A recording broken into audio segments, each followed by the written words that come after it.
हर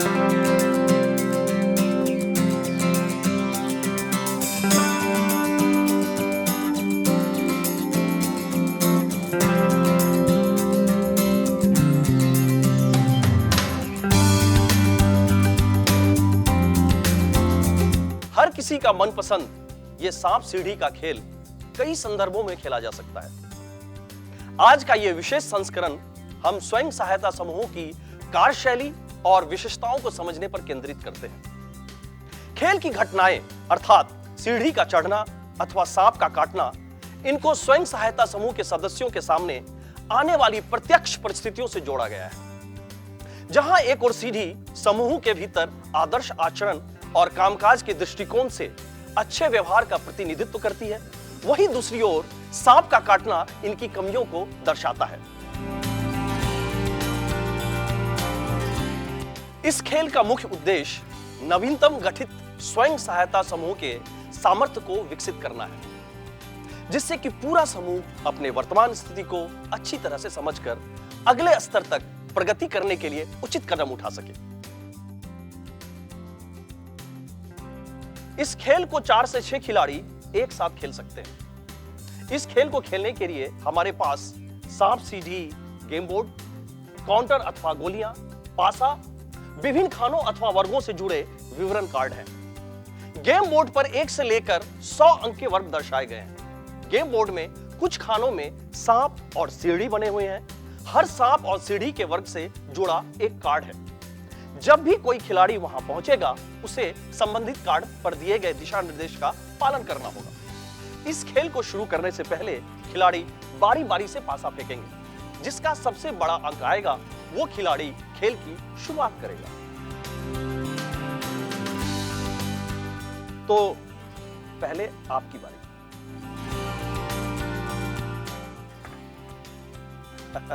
अब आपकी बारी।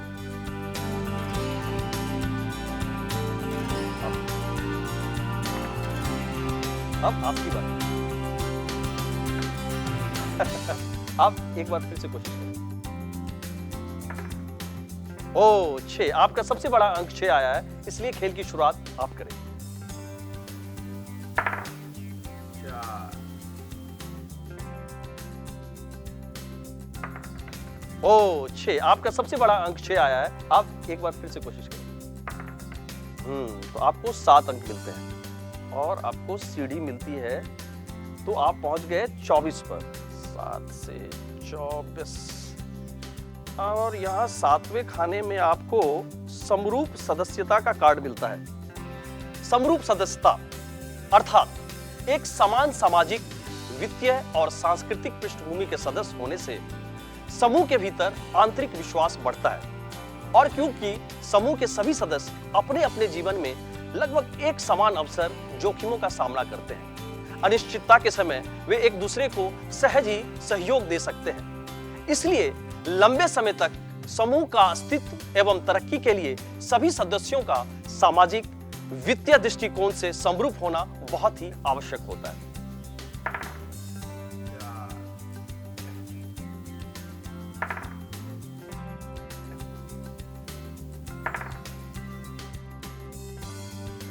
आपकी कुल चाल हुई 16 और आप पहुंच गई 20 पे। यहाँ आपको सीढ़ी मिलती है और आप सीधे 39 पे पहुंच गई। तो 20 से 39 यानी कि आपको यहाँ पे नियमित बचत कार्ड मिलता है। नियमित बचत कार्ड समूह के सभी सदस्यों द्वारा एक निश्चित राशि नियमित रूप से बचत करना बहुत ही लाभदायक होता है, क्योंकि नियमित बचत आपातकालीन स्थितियों में सुरक्षा प्रदान करती है। जैसे बूंद बूंद से तालाब भर जाता है, उसी प्रकार नियमित रूप से की गई छोटी से छोटी बचत आगे चलकर एक बड़ी धनराशि बन जाती है। इसलिए सभी को सदैव बचत करते रहना चाहिए, समझे?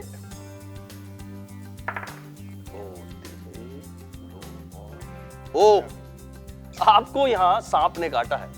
आपको अनियमित समूह बैठक का कार्ड मिलता है। आप सभी जानते हैं समूह की बैठकें नियमित रूप से ना करने से कौन कौन सा नुकसान हो सकता है। इससे सदस्यों के भीतर अनुशासन, पारदर्शिता एवं आपसी विश्वास में कमी आ सकती है। सीमित संवाद के कारण आंतरिक विवाद भी पैदा होते हैं और यही नहीं, इससे नियमित बचत भी नहीं हो पाती है और आगे चलकर आप सभी को मुश्किल हालातों में ऊंची ब्याज दरों पर ऋण लेने की भी आवश्यकता पड़ सकती है। बाप रे, गलती एक और नुकसान इतने सारे। हाँ भाई, गलती एक और नुकसान अनेक।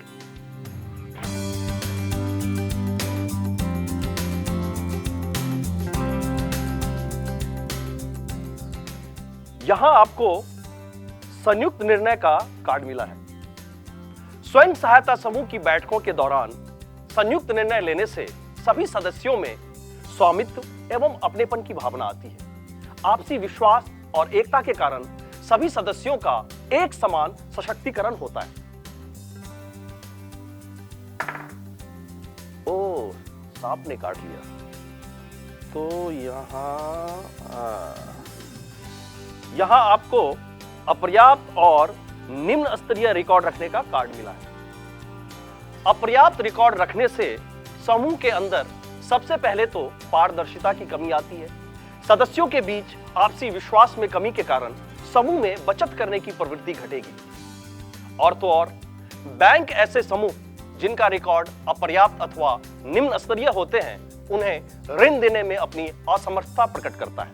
इसलिए समूह के आधारभूत रिकॉर्ड जैसे कि सदस्यों का पासबुक, समूह का बैठक रजिस्टर, कार्यवाही रजिस्टर, आंतरिक ऋण की लेन देन तथा बकाया रजिस्टर इत्यादि का सटीक रिकॉर्ड रखना बहुत जरूरी होता है। तो आपको आया 77, आपको यहाँ सीडी में आप आ गए 98 पर। तो 77 से 98, तो आपको यहां मिलता है जीवन स्तर में सुधार का कार्ड। यह स्वास्थ्य, शिक्षा, स्वच्छता और पोषण के स्तर में विकास को एवं आय में स्थिरता को दर्शाता है, जिससे समुदाय के भीतर सभी सदस्यों के मान सम्मान में वृद्धि होती है। समूह के अंतर्गत एवं बैंक से प्राप्त ऋण के उचित उपयोग के बारे में आप लोगों के क्या विचार है? कोई बतला सकता है? बच्चों की पढ़ाई लिखाई, बीमारी का इलाज और अन्य जरूरतों को पूरा करने के लिए भी हम ऋण का उपयोग कर सकते हैं। ऋण को मुख्य रूप से कृषि, पशुपालन, छोटे मोटे कारोबार, डेयरी उत्पादन जैसे अन्य आय अर्जक गतिविधियों के लिए उपयोग किया जाना चाहिए। ऋण के सदुपयोग से साहूकारों और उन जैसे अन्य जोखिम वाली निधियों के स्रोतों पर निर्भरता कम होती है। ऋण का सदुपयोग और नियमित समय पर उसकी चुकौती, यह समूह के साथ साथ हर एक सदस्य की व्यक्तिगत जिम्मेवारी है। बैंक से ऋण प्राप्त करने के लिए समूह को अनुशासन, वित्तीय स्थिति एवं उचित रिकॉर्ड रखना जरूरी होता है। इससे समूह के सदस्यों के बीच विश्वास एवं अनुशासन का निर्माण होता है। नियम एवं उपनियमों के बारे में जानकारी कम होने से अथवा उनका पालन न करने से समूह में पारदर्शिता और आपसी विश्वास में कमी आ सकती है। यहां तक कि कुछ सदस्यों द्वारा अन्य सदस्यों का शोषण भी हो सकता है। इसलिए किसी भी प्रकार की विवादों से बचने के लिए समूह के सभी सदस्यों के परामर्श एवं आपसी सहमति से नियम और उपनियम जैसे कि समूह के बैठकों की तारीख और समय, बैठक में उपस्थिति, बचत की राशि, ऋण संवितरण एवं ब्याज दर सहित चुकौती प्रक्रिया, संभावित आर्थिक दंड, कार्यालयीन पदाधिकारी या प्रतिनिधियों के चुनाव के बारे में दिशा निर्देशों को बना करके रजिस्टर में लिखना जरूरी होता है। कमजोर नेतृत्व एवं पदाधिकारियों के अनियमित बदलाव के कारण समूह में मार्गदर्शन की कमी अथवा हावी होने वाले प्रतिनिधि सामने आते हैं। अपर्याप्त मार्गदर्शन से आंतरिक विवादों की संभावना बढ़ती है और जिम्मेदारियों का बंटवारा सार्थक नहीं हो पाता है। इसलिए समूह के सक्षम सदस्यों द्वारा अन्य सदस्यों में नेतृत्व की क्षमता का विकास करना चाहिए और नियमित रूप से पदाधिकारियों का बदलाव किया जाना चाहिए।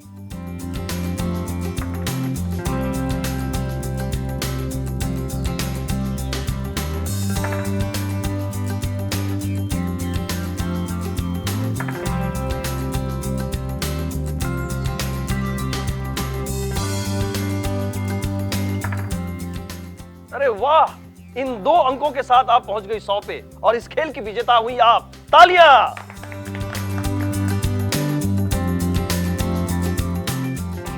इस खेल के माध्यम से हमने जाना कि स्वयं सहायता समूह की उन्नति के लिए उससे संबंधित मूल बातों का ज्ञान होना आवश्यक है। समूह के सभी सदस्यों द्वारा नियम और उपनियमों का पालन करने से पारदर्शिता, आंतरिक विश्वास एवं अपनेपन की भावना में वृद्धि होती है। समूह के सदस्य आंतरिक एवं बैंक से प्राप्त ऋण को विभिन्न आय अर्जक गतिविधियों में निवेश करके वित्तीय स्थिरता को प्राप्त कर सकते हैं। समूह की सफलता का मतलब सदस्यों की सफलता और उनके जीवन स्तर में सुधार। यह सब प्राप्त करने के लिए समूह का अनुशासित होना जरूरी है। इसलिए कहा जाता है कि अनुशासन का नियमित करेंगे पालन तो जिंदगी में आगे बढ़ेंगे हर कदम।